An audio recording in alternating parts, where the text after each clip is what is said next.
I think we just live in a time where we're consumed with fitting into boxes. And I know I fell into that. I lived my whole life that way, for sure.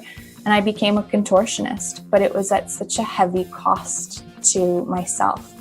So if I could go back and just give myself permission to break free, I mean, it took me becoming a mother and reaching burnout to finally kind of say, fuck it. Like, I've got this one life to live. This is Rebel Therapist, a podcast for entrepreneurs who are trained as therapists and who want to level up their businesses, make a bigger impact, feel fulfilled, and be very well paid. I'm your host, Annie Schusler. This week, I'm talking to Maddi Rundle, a master yoga instructor, therapist, and entrepreneur in Ontario, Canada. Listen as we talk about how Maddi co-created a training program for yoga instructors and a year-long online course. You'll hear how Maddi has grown her programs without doing all the stuff she saw other people doing online.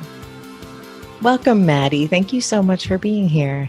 Thank you for having me. It's honestly such an honor. I want to talk to you about a couple of things. One being your entrepreneurial journey as both a yoga instructor and a therapist, and also a retreat host and a course creator. So you have so much going on. So you have a yoga teacher training program called Heal, Evolve, Thrive, and you run that with your business partner, Trish Dingman. And you also have a psychotherapy practice and you run retreats, like I was mentioning, and you have a year-long course called Pure Love. So yoga came first for you before therapy. Is that right? Yeah. And so how did therapy get into your life? How did you realize you also wanted to do that training and become a therapist? It was never the intention, or it wasn't what I was setting out to do. It sort of found me and I answered the call. I, as you mentioned, started in the yoga world, and my teacher that I was following was speaking a certain language that was just hitting a deep chord within me, that there was a resonance, there was a remembrance, there was something there that went beyond just yoga, or it felt like that.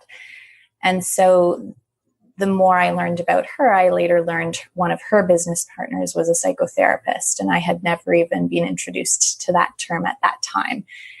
And as life goes, I started to follow the breadcrumbs, and those signs and opportunities just started to present themselves. So within, I think, the year of graduating my yoga teacher training, I was signed up for a spiritual psychotherapy program, not even entirely knowing what I was getting myself into, but knowing that, like, worst case scenario, it's a year of healing, right? Of self-work.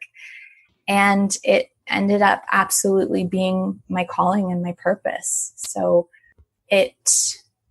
it was at the pivot point in my life where I started listening to myself and opening more deeply to my healing journey.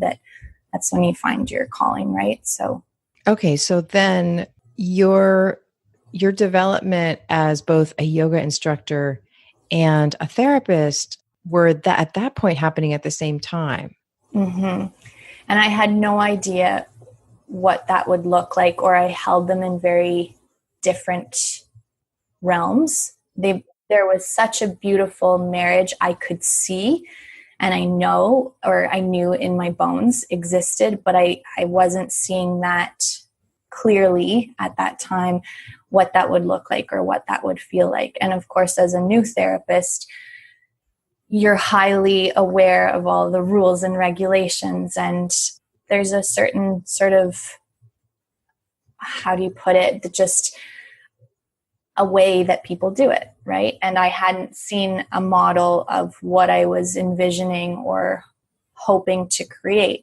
But what was so interesting at the time was, I was teaching tons of classes at the time while I was going through school. So I was simultaneously seeing the healing power of yoga in a group setting where it was such a personal journey, where I wasn't privy to that internal process, right?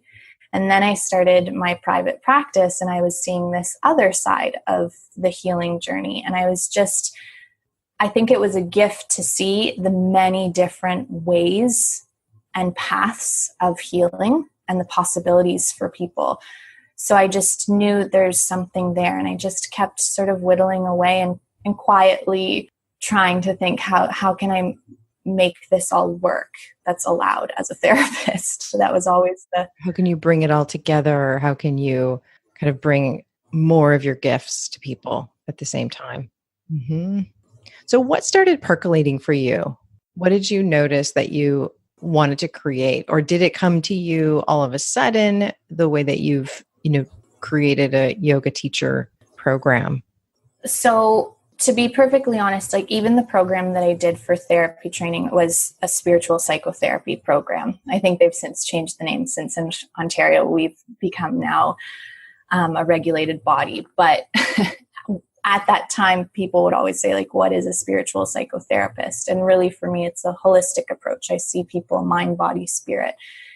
And I was very much aware of how important the body aspect was in terms of the therapeutic process. And I do hesitate at times to share this spiritual piece with people. You read your audience, right?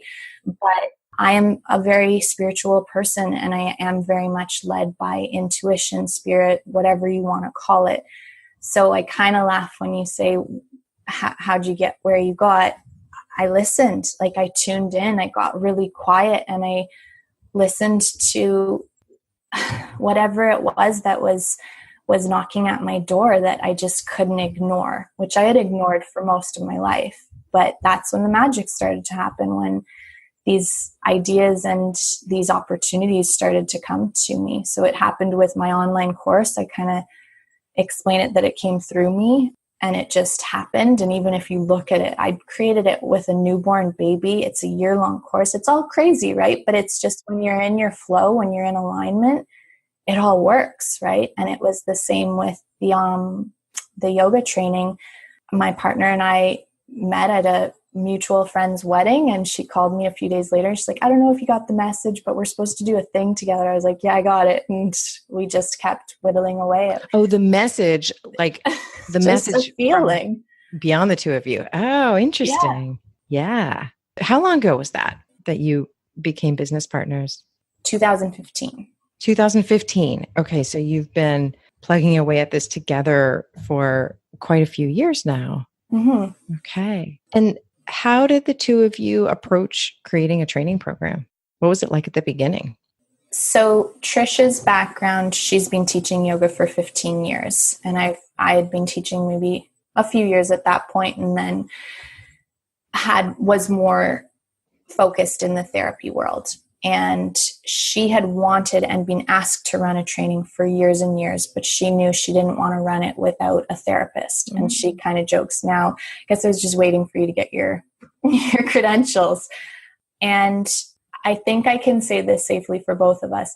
We're both pretty lone wolves. So it was easy and not easy. It's pretty vulnerable to partner with someone. And she'll joke that I'm her healthiest relationship right now, right? And we have a beautiful mutual respect for one another, and we just really trust each other in our realms. And I think that's one of the greatest gifts within this training, is people to see two women work together in this co-collaboration and with such mutual respect, and just we really do lift each other up. What was your vision in creating the yoga teacher training, and how similar is that to what it turned into? So it's hard to answer, because there is a formula to how teacher trainings work. And because we had this greater vision in mind, and it's kind of awful to say, but this was a big driving force for me, that my bread and butter of my private practice were newly touted yoga instructors where they had just gone through a training. The doors were blown wide open, and they're like, what do I do with all this? What do I do? And so I just knew there had to be a different way to approach these trainings where people were not left feeling that way. And I just thought it would be a disservice not to step in to answer a need and a call when, if that's how these new teachers are feeling, and then they're going and teaching group environments, what's the ripple effect, right? So that was our biggest intention, was to create a really safe space and empower anyone and everyone that comes through to be able to then share that as well. So really it's a yoga training, but we kind of joke around that like it's got this costume of yoga training, but it's leadership, it's self-development, it's such deep self-work and self-healing. It covers more than your average training for sure. Yeah. And you being a therapist really contributes to that. You having all the training and the experience that you have, I'm sure, is really just a huge ingredient there. It's interesting because you and I were talking one time about how I've done some yoga as a student and I've gotten a lot out of it, but certain instructors in particular, I've felt have been really good at kind of holding me and the other students. And there's a certain kind of wisdom and a certain kind of leadership, and that others have felt kind of like they were performing wisdom, but it felt like a little bit more forced. So even just as a student, I can imagine some of what you're talking about. Absolutely. And I think what you're speaking to is the embodiment, which is one of the driving forces in our framework and our training, is the embodiment piece. Like, yes, you walk away, you can teach a yoga class, and you've got lots of opportunity within our training to do that. But it's absolutely just the embodiment piece of being so grounded and rooted in yourself that that's the transmission that happens in that classroom, rather than anything performative or like you're there to bestow something on any student. That's not the intent. It's just to remind students of their greatness, of their impeccable self-worth. And, you know, it's so much more than you getting up and doing a thing. What are some of the things that you do with people during that training to kind of help them be able to be those kinds of leaders? We teach a lot about self-regulation and co-regulation. We teach about attachment theory. We just use a very psychotherapeutic lens on these very ancient learnings and wisdoms that have so much value. And there's tons of spiritual bypass in there, which is where that psychotherapy lens comes in. And I say, okay, let's take a hard look at it. And we really inspire and encourage the trainers to have a critical eye, to really get real about all of it, rather than just, again, being able to put a costume on and perform. Yeah. And for anyone who doesn't know what spiritual bypass is, how would you describe that? It's staying on the airy-fairy plane rather than dropping down and getting to the real grounded feelings. It's bypassing. Actually, I just was marking an exam and someone put it very beautifully. She said it's like wanting to come to the finish line without actually running the race. Mm-hmm. So sort of just being like above it all. Yeah, it's using positivity to just move through any of the quote unquote hard feelings that you might not want to experience. Or I don't want to get into like the whole thing, but there's no such thing as good or bad feelings, right? And this is the realm of like therapy. Instead, it's just their feelings. Let's just use it, right? But most of us, we live in a world where like there are good and bad feelings. So most of us are functioning in a place where, okay, well, we need to avoid all the bad feelings. And yoga is the perfect realm to bypass all the quote unquote bad stuff. Mm-hmm. That makes sense. Yeah. And in getting this thing started, how did people find you in the beginning so that that you could train them, and how did you figure out the space? I'm just thinking there must have been so many logistics in getting this thing off the ground. There were, and I think this speaks again to when you're in the flow, when you're in alignment, when the timing's right, it all just unfolded in the right way, or an easy way. There was a flow to it. Trish's partner had land, and he runs an adventure guide. He's an adventure guide and runs education programs for schools and guides adults in amazing programs. And he had the space for us. It's a yurt. It's all off the grid, out in the forest. It's a very magical place. And so that was the place. And Trish has been teaching for 15 years. People have been asking for probably 15 years for her to be running this.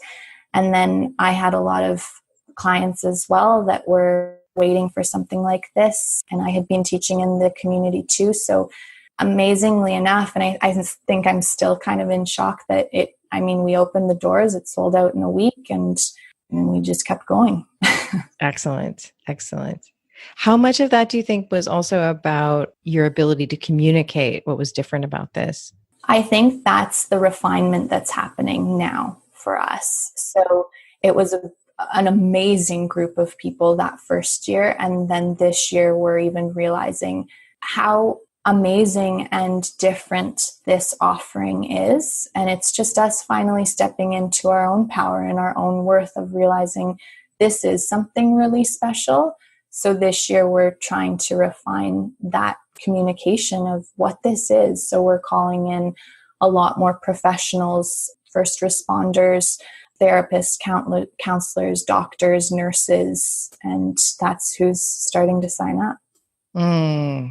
So cool. And so then these people are going to be such powerhouses with the healing abilities they already have and the yoga. And it's so much, I think our marketing does say this, where we're not looking to train yoga instructors. Like, gone are the days where you could be a full-time yoga instructor. You just financially, that's not possible anymore. And we don't want to be trying to tell anyone that that's possible, whereas that happens in a lot of training still, I think.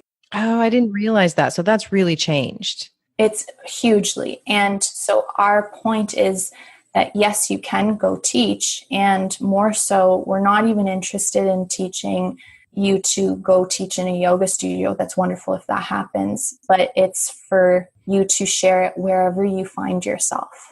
In whatever space you are in, whatever profession you are in, there's a way to do this. So even though you're learning how to teach a yoga class, we're inspired and sort of waiting, and we're anticipating, and I'm already seeing it with graduates. They're creating things that don't exist yet. And that's the magic, I think. People are tapping into their personal gifts and what they're called to do. And that really brings us back to you and what you've done with this process, that you created something that didn't exist, and you did push the boundaries of what it means to be a therapist. And I'm wondering what has that felt like, both as, and we'll get to the course creation part too, but both in creating courses and in, combining these gifts and creating this training program. Terrifying. And there's still lots of questions, and I still feel like I'm constantly looking over my shoulder, like, is this okay? Is this okay? And there's not too many people that I've found that I can check in with. There's a handful, and that's definitely my personal work of pushing the edges of my own comfort zones, of just asking questions, reaching out to people that I highly respect and admire that are further along on the path. Again, that being said, there aren't too many out there that are doing anything quite like it, but just giving myself permission and getting the confirmation that I need to just keep going. Mm-hmm. And so have you felt like you need to be careful about who you reach out to for support? I don't know that careful would be the word. Well, so the reason I say that is sometimes if you're doing something new, and I've had this experience in doing something new and then reaching out for support, some people who really love me would not know how to support me in that because it frightens them, or they're thinking, I don't know if this is a good idea or not. And so at certain moments, at least, I've found that I need to be careful about who I reach out to for support and think about, well, what kind of support at this moment do I need? Do I need someone who's going to be kind of poking holes in my idea? Because there's a time for that. Or do I need someone who's going to say like, oh yeah, you got to try it. You got to do it.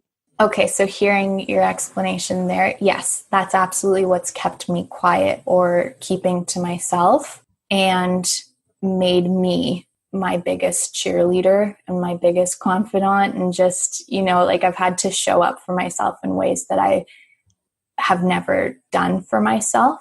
And yes, I'm very careful about who I share with or who I ask. Yeah. So tell me about your online course, Pure Love. So it's a year-long course. And did it kind of birth out of a retreat? Is that how it happened? No, it was completely separate and standalone. Okay. So tell me about the course, and then I want to hear about retreats too. Okay. Yeah. So the online course, I mean, we teach what we need to learn, right? And we often create what we're yearning for or looking for. And this course came to me at a point in time where I had just graduated school. I had just birthed my first baby. I was in the throes of being a new mother, just needing some deep, nourishing, loving support, like a soft place to land. And meanwhile, I had all this information, all these theories, and I don't know what your experience was through your training, but every theory I learned in school, I just thought, why doesn't everyone have this information? And I wanted to share it with as many people as possible because it's personally, I think, life-changing, right? And so it was a way for me to review everything that I had learned and to really put it into my own way. Again, just massaging out the way that it landed in me and the lens that I'm looking at the world through with just, it's different than an educational lens, or it's different than just a yoga lens. Like it combines a lot of different modalities. And so I didn't throw it together, but it came through me pretty quickly. Right.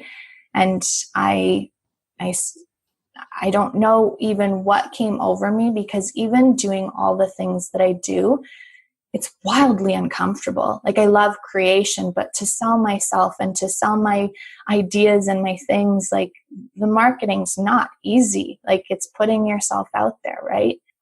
I really lean into trust and faith and just go with it. And it seems to keep working. But believe me, it's not without like a lot of stress behind the scenes and fear. Yeah. So once you were ready to market the course, how did you do that? And how did people find it? The first year, I had a very small email list. I emailed my list and got a few people that way. I just kept sharing on social media and a few more people. And it was all people that I knew that would never expect to do this. And that first year, I sold quite a few, and it was life-changing for them. And that keeps you going, right? The feedback and witnessing people's transformation. It's just like, I can't sit on this. I can't not share this. And then this year, I did hire a personal coach, and she helped me again just come back to myself, because I got swept up in like, well, this is how everyone else is doing it, and this is how the online world tells me I need to do it. But it was causing me so much anxiety and stress. I was not in a place of joy. I hated it. I was just hating it. And she was like, make your dream list. And I was like, what do you mean? And she said, just make your dream team. Who would you love to work with? And so I sent personal invites, and this year was even better than the last, and it just keeps growing that way. Interesting. What were the things, I love hearing this, like what were the things about the way that you see other people doing it, the way you kind of believed it had to be done? What were those things that you didn't want to do? Oh my gosh, everything that you see online, like funnels and your sales page and Facebook ads and just all the things that, I mean, this is embarrassing, but my partner is quite tech savvy. I am not. And even when I was setting up for this podcast, he was helping me with like the sound and everything. And I'm like, is it just hilarious to you that I run an online business? He's like, it's interesting. But you do it. You figure it out. You do it, right? But I was very relieved to have someone in my corner say, like, if this is causing you this much stress and discomfort, let's find the way that works for you. Yeah. And so the joy was brought back. That's amazing. And the personal invites that you sent out, how did you do that? Just through email. You just through email? Did you write individual emails to each person? Every single one how did you identify those people? Again, intuition and a bit of both, right? Of literally who I would love to work with, and intuitive hits on who could really use this. And this is actually quite funny. Almost everyone that I reached out to, they're like, can you tell that I was just watching all the videos or that I was on your site? And I'm like, I know there's a way you can do that. And tech savvy people would know, but no, I'm not there. It was just intuitive. Yeah. It's interesting because that really goes with this idea of personal invitations. This really goes with the way that I think it actually works, especially at the beginning of, I know you're not at the beginning of it, but at the beginning of creating something new, I think that's really what works, is just personal invitations, either to actual participants, potential participants, or to colleagues saying like, this is like, you're someone who would really get this. This is what I'm doing, rather than all that big stuff that we see, that so much of what actually works happens behind the scenes. So part of what you didn't want is to have to spend, it sounds like, a ton of time online and in social media.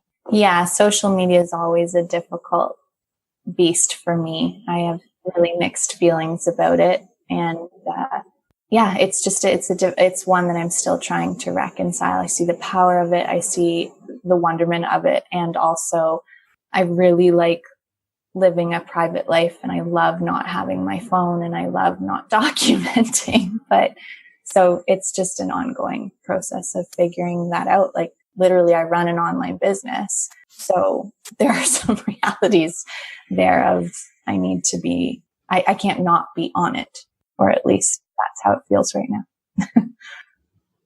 And how does your time break down right now between the yoga teacher training and your own business? We run our trainings from once a year right now. We hope it'll be twice a year once I'm done having babies. I'm pregnant right now and I'll have a new baby. But once my babies are a little older, we'll do it more often. But right now it's once a year, September to November. So 3 months, every other weekend. And my private practice, I run Monday through Wednesday from home. It's an online practice. And then Pure Love, there's one launch at the beginning of each year. Okay. So Pure Love happens like January through December. Mm-hmm. So it's just once a year. Okay. I love that. And does it have an interactive component, or is there an optional interactive component to the online course?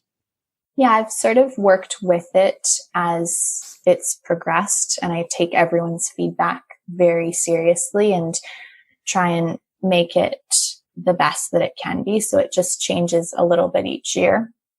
The first year, because it was new and I wanted to really have a pulse on things, I did quarterly personal check-ins with people. The second year, I didn't do the personal check-ins, but I was available to people should they want that. This year, there are no personal check-ins, but there is a live call once a month. So people submit their questions before, they fill out an accountability form. So there's still very much a touchstone, and I have a pulse on things, but as a group collective rather than a individual. Okay, that's really brilliant. And I have a bias about this, that I think programs that have some kind of interaction, that it doesn't have to be a ton, but have some interaction, like you're saying, a once a month call, are more effective and have just a much higher completion rate and are more valuable. What do you think about that? Yes, 1,000%. It's so much an accountability thing, but also I think it's the collective energy. Like when you know that you're a part of something bigger, there's a momentum that happens and there's a vicarious healing, but also just there's something about collective energy. And that's something that always rings very true for me. I see it in yoga classes. I see it in group retreats, everything, right? I lived away with my partner for a year, so I didn't get to do in-person human to human contact for almost a full year. And I just, that was what I went straight back into as soon as I got home, because that collective energy is so powerful and potent. And I guess that's my dilemma again with online, right? Is that it can't be all online and just individual. Mm-hmm. Right. And you've created a business where, well, you have two businesses, one with your partner and one alone, but you've kind of built that balance into your life by having this in-person training that you do.